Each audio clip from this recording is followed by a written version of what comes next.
Madam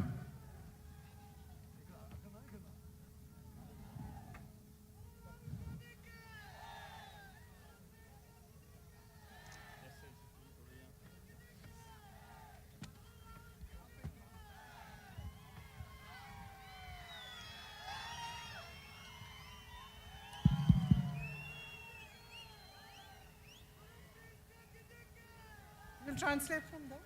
I just tell you because sometimes you don't understand this. Shri Manikrao Thackeray जी,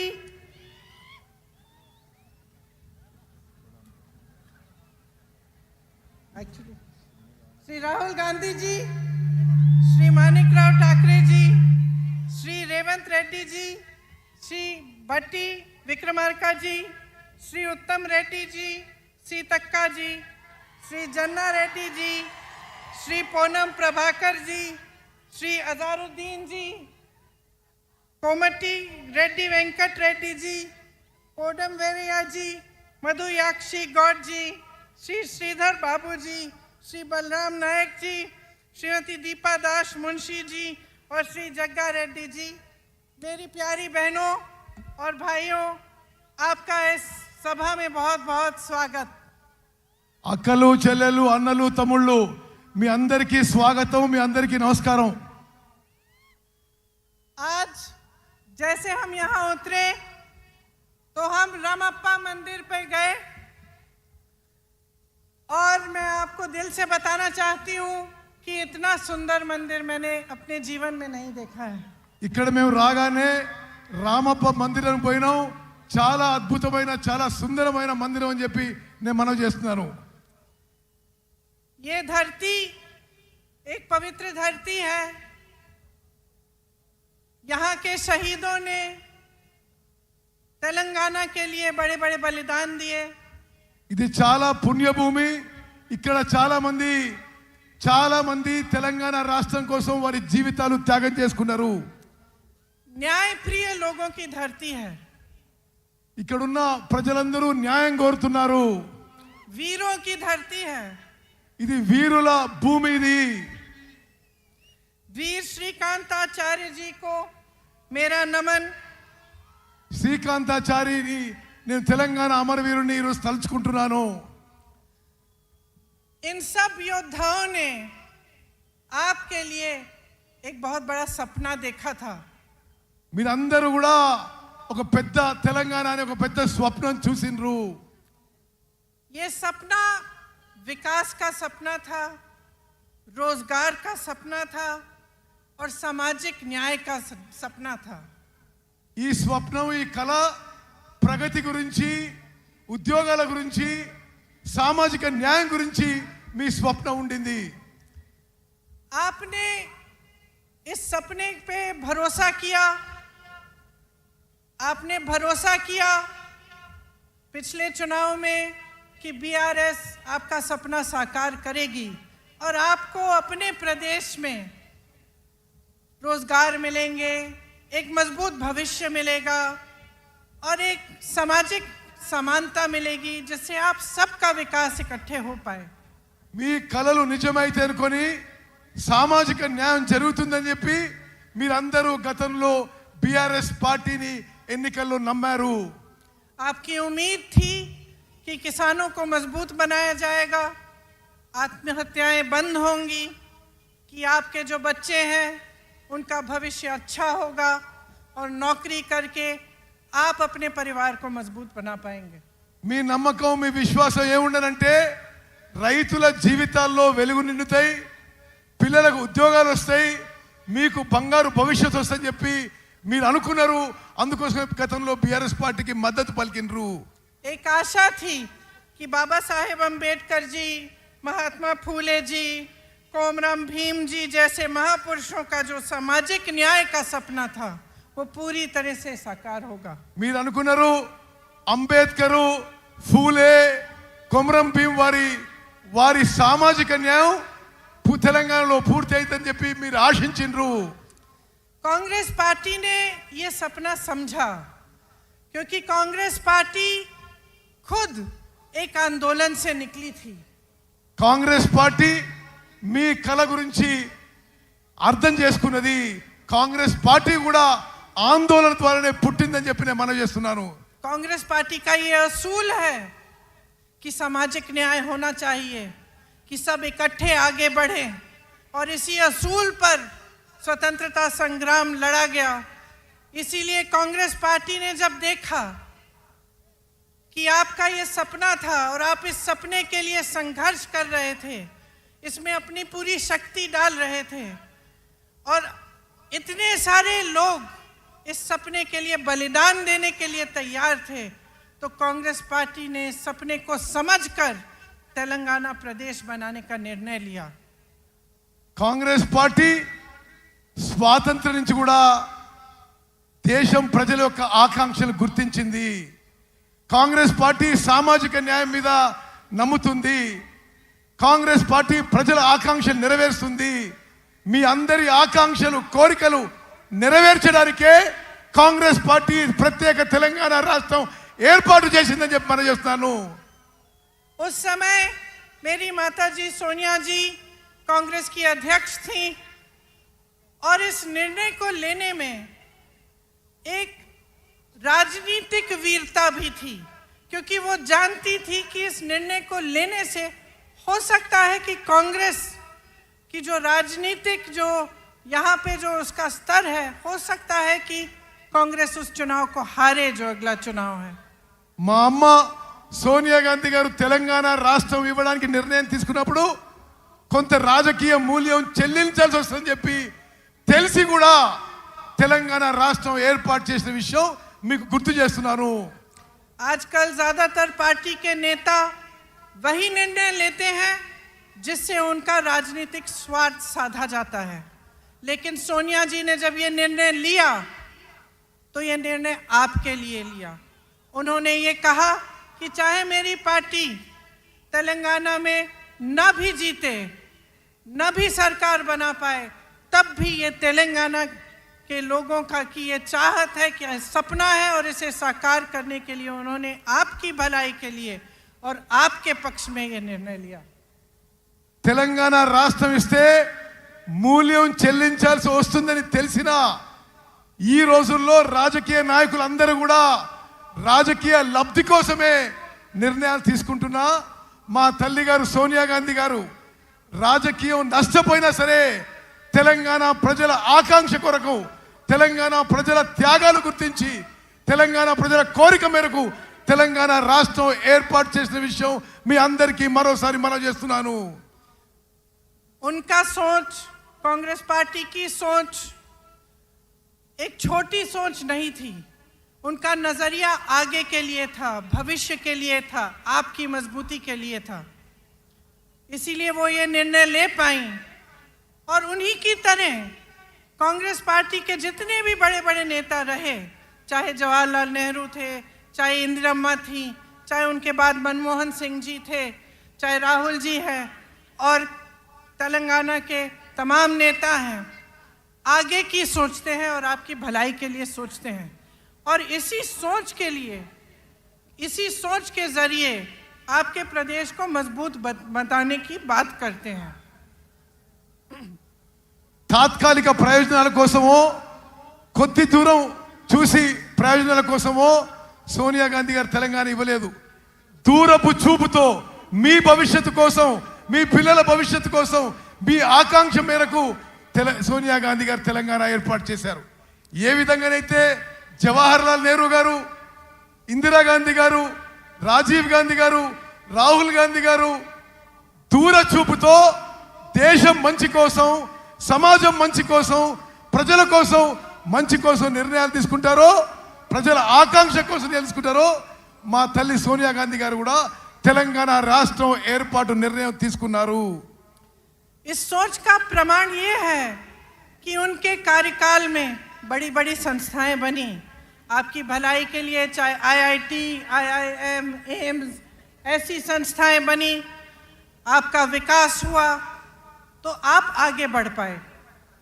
గత కాంగ్రెస్ పెద్దల హయాంలో పెద్ద పెద్ద సంస్థలు ఏర్పడ్డాయి. ఐఐటి కానీ, ఐఐఎం కానీ, ఇటువంటి అన్ని దేశానికి ఎంతో లాభం చేసిన సంస్థలు ఏర్పడే విషయం కూడా నేను గుర్తు చేస్తున్నాను. तो जो कांग्रेस की सरकारें बनी वो जनता की सरकारें थी, वो आपको मजबूत बनाने के लिए बनी और उनमें दोनों चीज़ थी, नज़रिया और नियत। अब जब हम नियत की बात करते हैं तो जितने भी काम होते हैं सरकार बगैर सही नियत के वो काम करती नहीं है।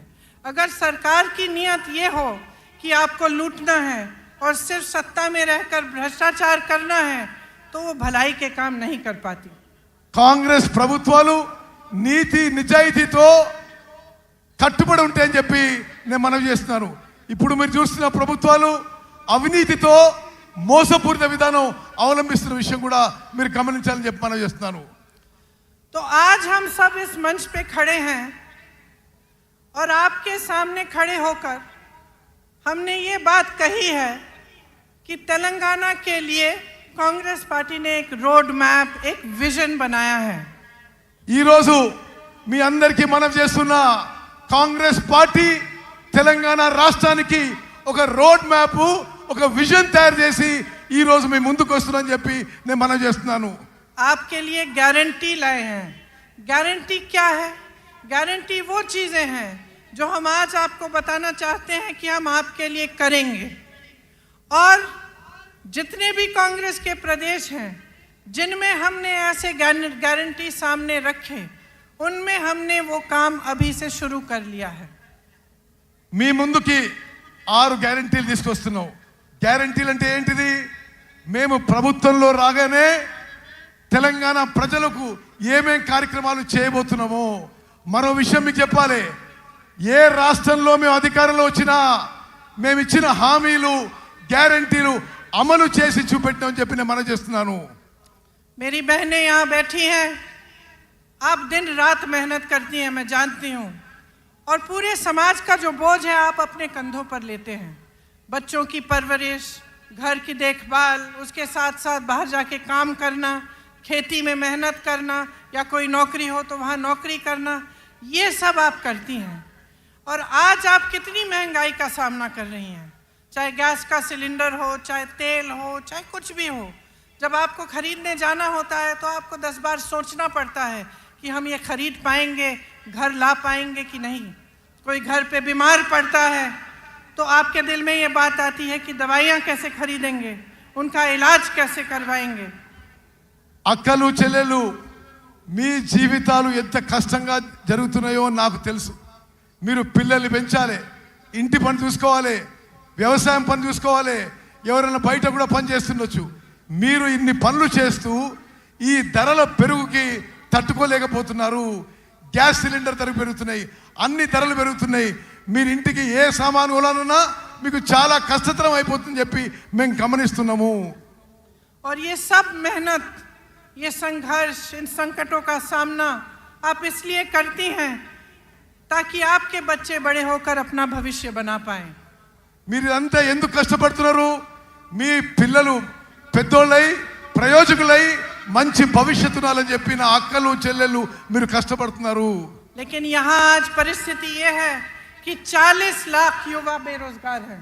కానీ ఈరోజు తెలంగాణలో పరిస్థితి ఏంటంటే 40 లక్షల మంది మీ పిల్లలు, 40 లక్షల మంది మన పిల్లలకి నిరుద్యోగులుగా తెలంగాణలో నిలిచిపోయిన విషయాన్ని మనం చేస్తున్నాను.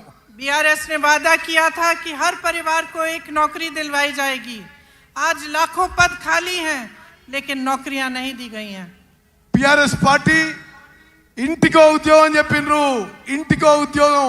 కానీ ఈరోజు లక్షల ఉద్యోగాలు ఖాళీగా ఉన్నా బిఆర్ఎస్ పార్టీ ఉద్యోగాలు నింపలేదనే విషయం మీరు గమనించాలి.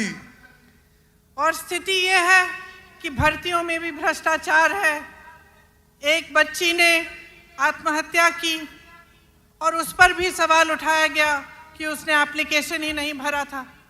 ये परिस्थितियां हैं कि जो संकट है, जो युवाओं का दर्द है, उसे समझने और सुलझाने के बजाय उन पर उंगलियां उठाई जाती हैं, लेकिन रोजगार नहीं दिए जाते, आपके लिए, आपके विकास के लिए काम नहीं किया जाता. ఉద్యోగాలు నింపే ప్రక్రియలో బిఆర్ఎస్ ప్రభుత్వంలో అవినీతి జరుగుతుంది. చాలా మంది యువతి యువకులు తట్టుకోలేక ఆత్మహత్య చేస్తుంటే వారి క్యారెక్టర్ మీద కూడా ఈ ప్రభుత్వం పెద్దలు ఏలెత్తి చూపుతున్నారు. ఉద్యోగాలు ఇవ్వకపోగా ఉద్యోగంలో నింపే ప్రక్రియలో ఈ టిఆర్ఎస్ ప్రభుత్వంలో అవినీతి లూటీ జరుగుతున్న విషయం నేను మనవి చేస్తున్నాను. उस्मानिया जैसी यूनिवर्सिटीज में अध्यापकों और पैसों की कमी है. एक भी नई सरकारी यूनिवर्सिटी नहीं बनाई गई. इनके पूरे कार्यकाल में आप देखेंगे तो सिर्फ प्राइवेट यूनिवर्सिटियां बनी हैं और उनमें से आधी इन्हीं के नेताओं की है, ताकि आपको फीस बड़ी बड़ी भरनी पड़े लेकिन आपके लिए सही सुविधा नहीं बने. ఉస్మానియా లాంటి యూనివర్సిటీలో టీచింగ్ నాన్ టీచింగ్ ఫ్యాకల్టీకి రిక్రూట్మెంట్ జరగలేదు. బీఆర్ఎస్ ప్రభుత్వం వచ్చిన తర్వాత ఒక్క కొత్త గవర్నమెంట్ యూనివర్సిటీ కూడా తెరవలేదు. కేవలం ప్రైవేట్ యూనివర్సిటీస్ తెరిచి పెద్ద పెద్ద ఫీజు పెట్టి మీ పిల్లలకి మీకు ఇబ్బంది కలుగుతుంది ఈ బీఆర్ఎస్ ప్రభుత్వంలో చెప్పి మనం చేస్తున్నాను. इसलिए युवाओं के लिए हमारी जो गारंटी है उसमें हमने कहा है कि तेलंगाना आंदोलन के शहीदों के परिवार को एक सरकारी नौकरी दिलवाएंगे. उनके माता पिता या पत्नी को 25,000 रुपए मासिक पेंशन मिलेगा. 2 लाख खाली सरकारी पद हैं, उनको हम 1 साल के अंदर अंदर भरेंगे और बेरोजगार युवाओं को 4,000 रुपए प्रति माह बेरोजगारी का भत्ता मिलेगा. మేమిచ్చిన హామీలలో తెలంగాణ అమరవీరులకి పెద్ద ఎత్తున గౌరవం ఇస్తాము.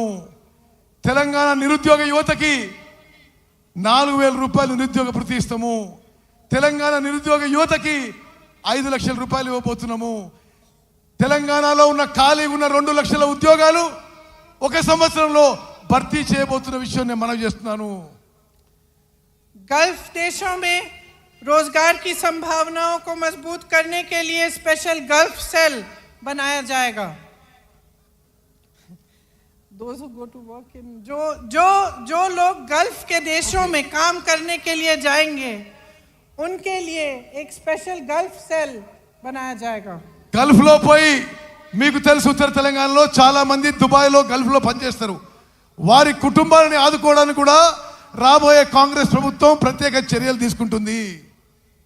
आज मेरे किसान भाइयों की परिस्थिति बहुत ही शर्मनाक है. चाहे पेट्रोल हो, डीजल हो, खाद हो, हर चीज़ पर खर्चा बढ़ गया है. आपके कर्ज बढ़ गए हैं और सरकार की तरफ से कोई मदद नहीं मिलती. ఈ రోజు రైతుల పరిస్థితి తెలంగాణలో దయనీయంగా మారింది. వ్యవసాయానికి సంబంధించి అన్ని ఇన్పుట్స్ లో పెట్రోల్, డీజిల్, సీడ్స్, లేబర్ అన్ని ధరలు పెరిగినాయి. ఈ బీఆర్ఎస్ ప్రభుత్వం రైతుల కోసం ఏమీ చేయడం లేదు. खेती से कमाना मुश्किल हो गया है और किसान परेशान और त्रस्त है. వ్యవసాయం నుంచి ఆదాయం ఈ బీఆర్ఎస్ ప్రభుత్వంలో తగ్గిపోయింది. इसीलिए हमने ये तय किया है कि हम एमएसपी को बढ़ाएंगे और इसकी हम आपको गारंटी देते हैं. అందుకోసమే రాబోయే కాంగ్రెస్ ప్రభుత్వంలో మినిమం సపోర్ట్ ప్రైస్ ఎంఎస్పి పెంచి ఇవ్వబోతున్నాం అని చెప్పి నేను మనం చేస్తున్నాను. धान के लिए 2,500 रुपए, मक्का के लिए 2,200 रुपए, सोयाबीन के लिए 4,400 रुपए, गन्ना के लिए 4,000 रुपए. అన్ని వ్యవసాయ పంటలకి ఎంఎస్పి పెంచి ఇస్తాము. వరి ధాన్యానికి 2,500, సోయాకి 2,200, షుగర్ కేన్ కి 4,000 రూపాయలు ఇవ్వబోతుందని చెప్పి నేను మనం చేస్తున్నాను. अरहर की 6,700 रुपए और कॉटन की 6,500 रुपए. పత్తికి 6,500 రూపాయలు ఇవ్వబోతున్నాం. ఈ విధంగా ప్రతి పంటకి ఎంఎస్పి కంటే పెంచి రాబోయే కాంగ్రెస్ ప్రభుత్వం ఇవ్వబోతుంది. किसानों के लिए 2 लाख रुपए तक कर्ज माफ किए जाएंगे. రాబోయే కాంగ్రెస్ ప్రభుత్వం 2 లక్షల రూపాయల వరకు రైతులకి రుణమాఫీ చేయబోతున్నాము. इंदिरम्मा रायतु भरोसा योजना के तहत किसानों के लिए 15,000 रुपए प्रति एकड़ दिया जाएगा. ఇందిరమ్మ రైతు భరోసా అనే కార్యక్రమం తీసుకొచ్చి ప్రతి ఎకరాకి ప్రతి సంవత్సరానికి 15,000 రూపాయలు ఇవ్వబోతున్నామని చెప్పి నేను మనం చేస్తున్నాను. और मनरेगा में जो रजिस्टर्ड मजदूर हैं उन्हें हर साल 12,000 रुपए मिलेंगे. భూమి లేని భూమి లేని రైతు కూలీలకు సంవత్సరానికి వచ్చే కాంగ్రెస్ ప్రభుత్వం 12,000 రూపాయలు ఇవ్వబోతుందని చెప్పి నేను మనవి చేస్తున్నాను. मेरे बहनों और मेरे भाइयों, ये जो आपका क्षेत्र है, ये आदिवासी बहुल क्षेत्र है और आप तो जानते ही हैं कि इंदिरा जी के दिल में आपके लिए एक बहुत खास जगह थी. ఈ ప్రాంతంలో గిరిజనులు ఆదివాసీలు పెద్ద సంఖ్యలో ఉంటారు. ఇందిరాగాంధీ గారు గిరిజనులు ఆదివాసీలకి ఎంత ప్రేమిస్తుండ్రో మీకు తెలుసు అని చెప్పి నేను మనవి చేస్తున్నాను. ये रिश्ता जो उनके साथ आपने जोड़ा था, एक आदर का रिश्ता था, श्रद्धा का रिश्ता था. उनके दिल में आपके लिए आदर थी तथा आपके लिए श्रद्धा थी और वो हमेशा ये चाहती थी कि आपकी संस्कृति को बचाया जाए और बढ़ाया जाए. वो हमेशा कहती थी कि आदिवासी संस्कृति ही दुनिया की सबसे आधुनिक और सबसे आगे सोचने वाली संस्कृति थी, जिसके जरिए प्रकृति का आदर होता था. గిరిజనులు ఆదివాసీలు మీరు ఇందిరాగాంధీ గారిని ఎంతో ప్రేమించి అభిమానించేవాళ్ళు. ఇందిరాగాంధీ గారు కూడా మిమ్మల్ని ఎంతో ప్రేమించి అభిమానించేవాళ్ళు. ఎప్పుడు కూడా మీ సంస్కృతిని మీ కల్చర్ని మరి ప్రిజర్వ్ చేయాలని చెప్పి ఇందిరాగాంధీ గారు భావించారు. ఎప్పుడు కూడా ఇందిరాగాంధీ గారు మీరంటే ఆదివాసీలు లంబాడీలు గిరిజనులు అంటే ఎంతో గౌరవ మర్యాద ఉండేది. ఆదివాసీలు గిరిజనులు వారి గురించి మీకు ఎంతో ముందు చూపు ఉందని చెప్పి ఇందిరాగాంధీ గారు భావించేవారు. लेकिन अफसोस की बात है कि आज आपके अधिकार छीने जा रहे हैं. ఈ రోజు ఆదివాసీల గిరిజనుల హక్కులు ఈ బీఆర్ఎస్ ప్రభుత్వ పెద్దలు లాక్కుంటున్నారని చెప్పి నేను మనవి చేస్తున్నాను. जबरन आपको जमीन से बेदखल किया जा रहा है. మీ భూముల నుంచి మిమ్మల్ని ఎలగొడుతున్నారు. आपके लिए जो डेवलपमेंट फंड है उसका आप शायद जानते नहीं होंगे, लेकिन 40% से ज़्यादा अलग अलग कामों में जाता है, लेकिन आपके लिए नहीं डाला जाता. మీకు రావాల్సిన డెవలప్మెంట్ ఫండ్ అభివృద్ధి నిధుల్లో 40% ఇతర విషయాలకి ఉపయోగిస్తుందని చెప్పి నేను మనవి చేస్తున్నాను. हमने तय किया है कि एससी के लिए 18% आरक्षण दिया जाएगा और एसटी के लिए 12%. మేము వచ్చిన తర్వాత ఎస్సీలకి 18% రిజర్వేషను, ఎస్టీలకి 12% రిజర్వేషన్ ఇవ్వబోతుందని చెప్పి నేను మనవి చేస్తున్నాను. अंबेडकर अभय हस्तम के तहत एससी एसटी परिवारों को 12 लाख की मदद मिलेगी. అంబేద్కర్ అభయ హస్తం అనే కార్యక్రమం మేరకు ఎస్సీ ఎస్టీ కుటుంబాలకి 12 లక్షల రూపాయలు ప్రతి కుటుంబానికి ఇవ్వబడుతుందని చెప్పి నేను మనవి చేస్తున్నాను. इंदिरम्मा पक्का हाउस स्कीम के तहत बेघर एससी एसटी परिवारों को घर बनाने के लिए जमीन और 6 लाख रुपए मिलेंगे. ఇందిరమ్మ ఇల్లు పథకం కింద ఎస్సీ ఎస్టీలకు ఇంటి స్థలం ఇస్తూ ప్రతి ఇంటి కింద 6 లక్షల రూపాయలు మీకు ఇవ్వబోతున్నారు. और आदिवासी ग्राम पंचायतों के लिए 25 लाख रुपए दिए जाएंगे. ప్రతి గిరిజన గ్రామ పంచాయతీ ఆదివాసీ గ్రామ పంచాయతీలకి 25 లక్షల రూపాయలు ప్రత్యేకంగా ఇవ్వబోతున్నాము. जब कांग्रेस पार्टी वन अधिकार का एक्ट लाई थी तब 8 लाख से अधिक एकड़ जमीन पर पट्टे दिए गए थे. ఈ ఫారెస్ట్ రైట్స్ యాక్ట్ కాంగ్రెస్ ప్రభుత్వం తీసుకొచ్చినప్పుడు 8 లక్షల ఎకరాలు ఫారెస్ట్ రైట్స్ యాక్ట్ కింద తెలంగాణలో కాంగ్రెస్ ప్రభుత్వం మీకు 8 లక్షల ఎకరాలు ఇవ్వడం జరిగింది. आपको याद होगा कि पोडू लैंड्स के पट्टे आपको मिले थे. పోడు ల్యాండ్స్ పోడు భూముల పట్టాలు గత కాంగ్రెస్ ప్రభుత్వం మీకు ఇచ్చింది. लेकिन बीआरएस सरकार ने ये सब बंद कर दिया. బీఆర్ఎస్ ప్రభుత్వం ఈ కార్యక్రమాన్ని పూర్తిగా నిర్వీర్యం చేసింది, ఆపేసింది. मैंने महिलाओं की बात की. मेरी बहनों, आपके लिए महालक्ष्मी योजना के तहत 2500 रुपए हर महीने दिए जाएंगे. మహాలక్ష్మి పథకం కింద నా అక్కలు చెల్లెళ్ళు మీ అందరికీ నెలకి 2500 రూపాయలు ఇవ్వబోతున్నాము. गैस सिलेंडर 500 रुपए का मिलेगा और जो लड़कियां शिक्षा प्राप्त कर रही हैं और 18 साल की उम्र से ऊपर की हैं उन्हें एक इलेक्ट्रिक स्कूटर दिया जाएगा. గ్యాస్ సిలిండరు అందరికీ గ్యాస్ సిలిండరు 500 రూపాయలకే గ్యాస్ సిలిండర్ ఇవ్వబడుతుంది. అదేవిధంగా 18 ఏళ్ళు దాటిన నా చెల్లెలకి చదువుకున్న వాళ్ళకి ఎలక్ట్రిక్ స్కూటీ ఇవ్వబోతున్నాము. देखिए, आपको चुनना है. एक तरफ बीआरएस की सरकार है. शुरू में उन्होंने तेलंगाना की बात की थी, लेकिन आज भाजपा के साथ पूरी तरह से मिल चुके हैं. आज सरकार वो नहीं चला रहे हैं, मोदी जी रिमोट कंट्रोल से चला रहे हैं. పిఆర్ఎస్ వాళ్ళు ముందు తెలంగాణ గురించి ఆలోచన చేసినారు, కానీ ఇప్పుడు పూర్తి స్థాయిలో బీజేపీతో మిలాఖాత్ అయిపోయినరు. BRS BJP కలిసిపోయినాయి.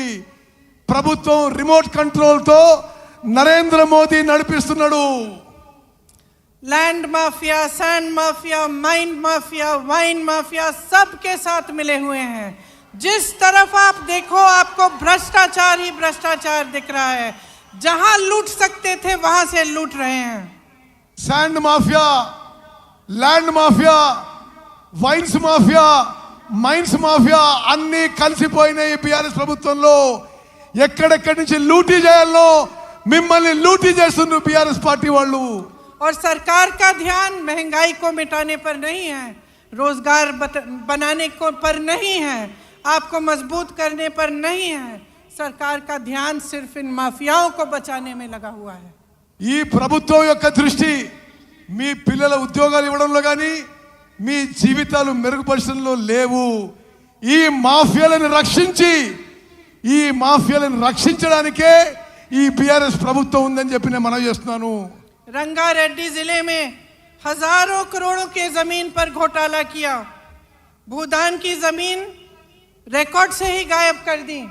రంగారెడ్డి జిల్లాలో 1000 కోట్ల భూములు బీఆర్ఎస్ ప్రభుత్వంలో పెద్దలు లాక్కున్నారు. భూదాన్ మూమెంట్లోని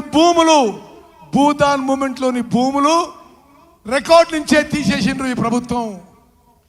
कांग्रेस के जमाने में इन जमीनों को बेचना खरीदना मना था.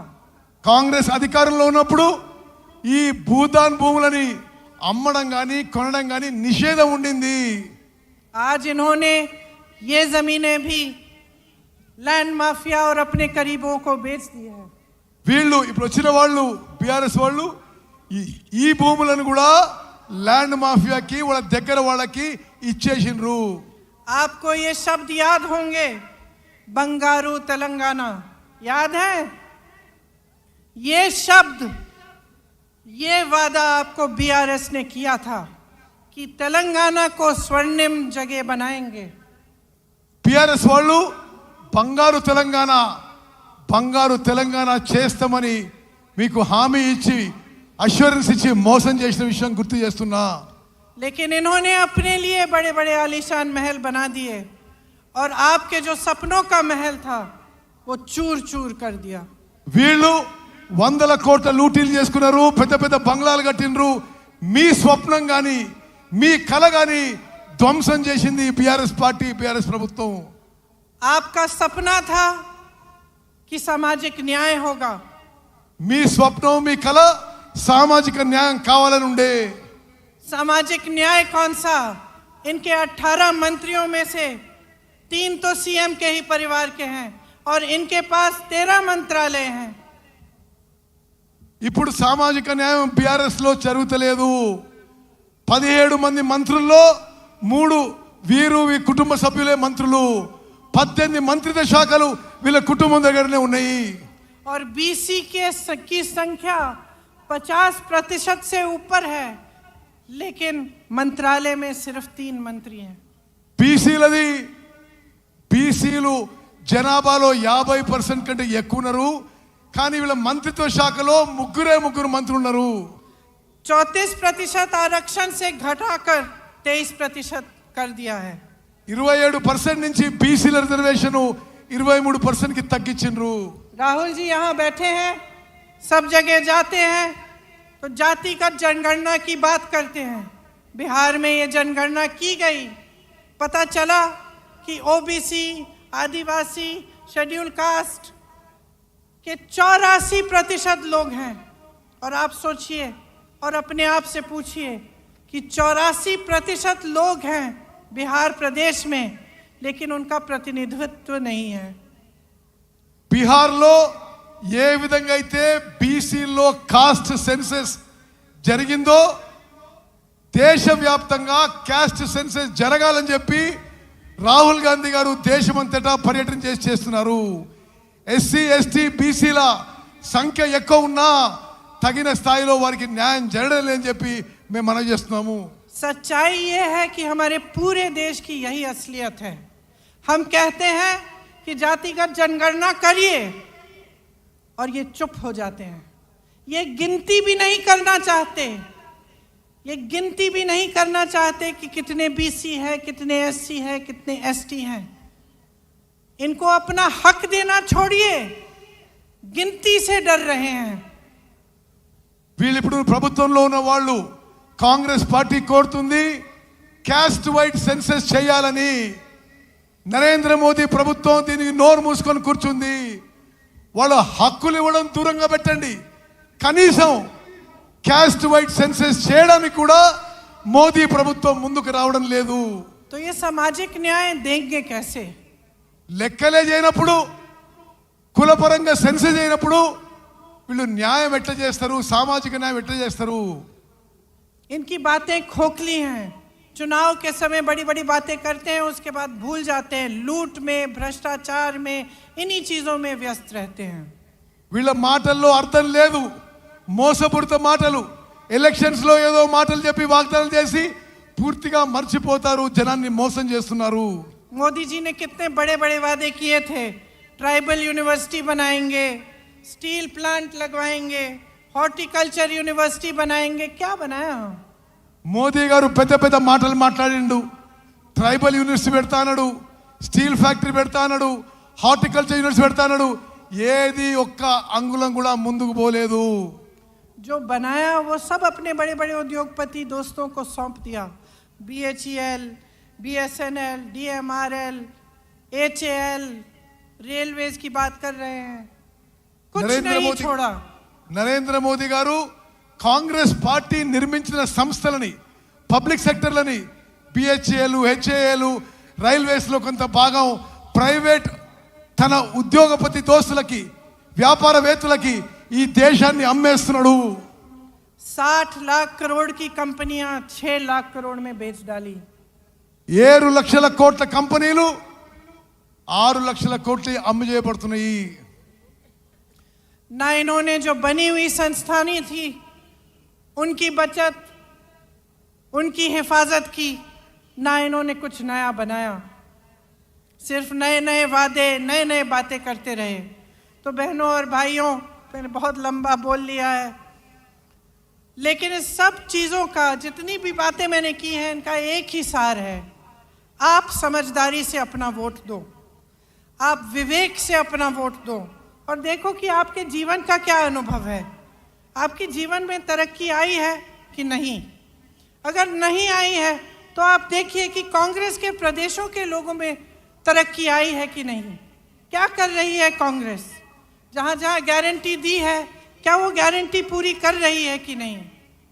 ఇప్పుడు అధికారంలో ఉన్న వాళ్ళు కళ్ళబొల్లి మాటలు చెప్పి మిమ్మల్ని మోసం చేస్తున్నారు. మీ జీవితాల్లో ఏమైనా మార్పు వచ్చిందా? తెలంగాణలో ఇప్పుడు అధికారంలో ఉన్న వాళ్ళు ఏమీ చేయలేదు. జాగ్రత్తగా ఆలోచన చేసి ఓటేయండి. కాంగ్రెస్ పాలిత రాష్ట్రాల్లో సామాన్య ప్రజల జీవితాల్లో మెరుగు వచ్చింది. మీరు కూడా కాంగ్రెస్ పాలిత రాష్ట్రాలకు చూడండి అని చెప్పి నేను మనవి చేస్తున్నాను. और आप सबसे पहले नेता और पार्टी की नीयत देखिए। आप देखिए कि आपका अनुभव क्या रहा है कि बीआरएस ने बीजेपी से मिलकर कितना भ्रष्टाचार किया है आपके साथ, आपके प्रदेश में, और आपके विकास के लिए कुछ नहीं किया। మీరు నాయకులు పార్టీల వ్యక్తిత్వము క్యారెక్టర్ చూడండి. పిఆర్ఎస్ పార్టీలు అందరూ దోపిడీ చేసుకుంటున్నారు. పిఆర్ఎస్ బీజేపీ కలిసి ఈ రాష్ట్రాన్ని లూటీ చేసుకుంటారని చెప్పి నేను మనవి చేస్తున్నాను. तो जैसे मैंने कहा, इन सब बातों का सार यही है कि ये वोट जो इस चुनाव में आप डालने जा रहे हैं, ये आपके पक्ष में जाना चाहिए. ये वोट, मेरी बहनें आप यहाँ बैठी हैं, आपके बच्चों के भविष्य को बनाने के लिए जाना चाहिए. मेरे भाई आप सब यहाँ हैं, आपको रोजगार मिलना चाहिए, आप विकसित हों, आप फूले फले और आपका भविष्य अच्छा हो, इसलिए आपका वोट जाना चाहिए. అక్కలు చెల్లెళ్ళు, మీ పిల్లల భవిష్యత్తు, మీ పిల్లల ఉద్యోగాల కోసం ఈసారి మీరు ఓటేయండి. అన్నలు తమ్ముళ్ళు, మీ భవిష్యత్తు కోసం, మీ ఉద్యోగాల కోసం, మెరుగైన జీవితం కోసం ఓటేయాలని చెప్పి నేను మనవి చేస్తున్నాను. तो सोच समझ के अपना वोट डालिए. आप जानते हैं कि यहाँ के उम्मीदवार सीतक्का जी और सत्यनारायण बोपापल्ली जी हैं. इनको भारी से भारी बहुमत से जिताइए और अपने भविष्य को मजबूत बनाइए. जय हिंद.